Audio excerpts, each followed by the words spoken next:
Écoutons un petit extrait du discours du colonel Mamadi Doumbouya. Une bataille acharnée est engagée contre la corruption qui avait gangréné notre économie. L'objectif de ce combat est de moraliser la gestion du bien public. La lutte contre la corruption et l'enrichissement illicite demeure mon cheval de bataille. Je tiens à rassurer l'opinion nationale et internationale que mon engagement est et reste le même. Il n'a pas changé d'un point. Conformément aux articles 46, 55 et 65 de la Charte de la transition. Ni moi, ni les membres du Comité national du Rassemblement pour le développement, ni les membres du Conseil national de la transition, et encore moins les membres du gouvernement ne seront candidats aux futures élections. De façon très claire, cela veut dire que nous ne sommes candidats à rien. Cette période de transition sera mise à profit pour mettre en place des institutions fortes qui résisteront à la tentation des hommes dont l'aboutissement sera l'organisation d'élections libres, crédibles, transparentes, inclusives et acceptées par toutes les parties prenantes. Guinéennes et Guinéens, chers compatriotes, il y a un an, je vous faisais le serment que la Guinée ne déraillera pas, parce que je ne faillirai pas. Elle ne vacillera pas non plus, parce que je ne tremblerai pas. Cette détermination sera encore plus grande pour la nouvelle année qui s'annonce. Nous venons d'écouter le président de la transition, colonel Mamadi Doumbouya, son discours du nouvel an 2023.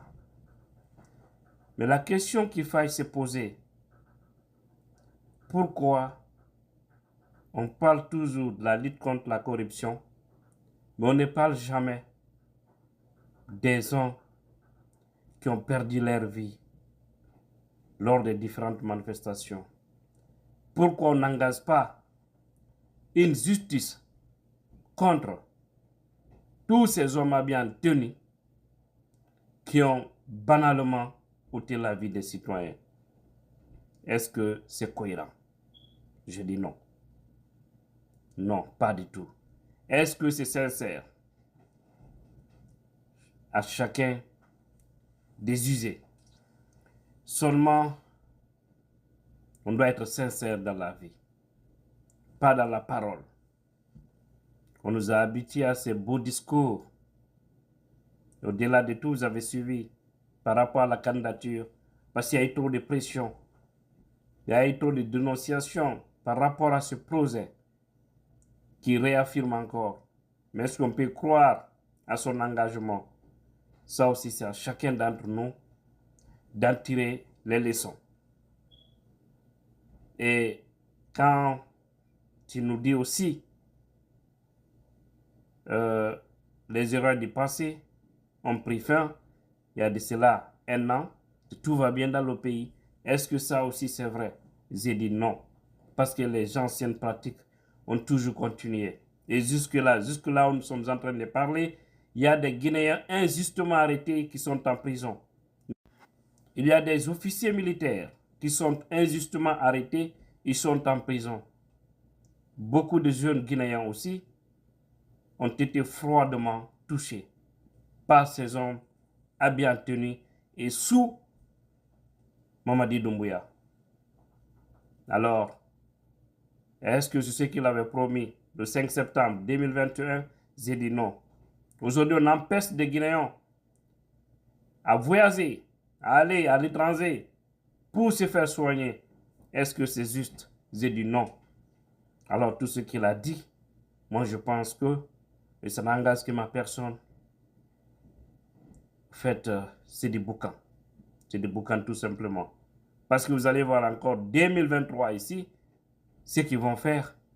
Mais, je vais dire à Mamadi Doumbouya, il a aussi une chance. S'il accepte de revenir à la région, s'il accepte d'abandonner toutes ces personnes qui sont en train de lui souffler à l'oreille, arrête-t-elle empêche-t-elle, fait ceci, fait cela. Je vous ai dit, dans la vie, il faut toujours éviter des personnes très écoutées, très aimées. Quand vous visez ces gens, c'est vous qui tombez. Parce que tout le monde va s'acharner contre vous et vous n'aurez plus de force. Faites beaucoup attention. Prions Dieu quand même que tout puisse changer. Parce qu'il faut savoir, si Mamadi Doumbouya acceptait de rester sur son chemin, dès le début et jusque-là, sans se braquer contre les uns et les autres, favoriser les uns, mépriser les autres, j'avoue, il allait sortir héros. Mais aujourd'hui, il y a plus de Guinéens qui lui détestent que ceux qui l'aiment. C'est ça aussi la vérité. Et tous ceux qui sont autour de lui, à 90%, ils sont là-bas pour leurs intérêts personnels. Et le jour où il chutera, qui comprendra que oui, tout ceci était là juste pour profiter de moi. Il faut penser un peu à capitaine Moussa Dadis Camara, à M. Alpha Condé. Lorsqu'ils étaient aux affaires, tout le monde était là. Et lorsqu'ils ont eu des problèmes, on lui a laissé.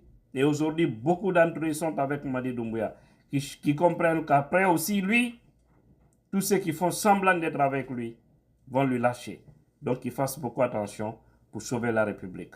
Qu'Allah veille sur les Guinéens, qu'Allah nous aide, qu'Allah nous débarrasse de mauvais systèmes et pour qu'enfin, ce pays-là puisse connaître ce qu'on appelle le bonheur. Et surtout, nous voulons des élections libres et transparentes. Et surtout aussi, laisser les Guinéens choisir leur futur dirigeant. Bonne et heureuse année 2023 à toutes et à tous. C'était Tidja la puissance.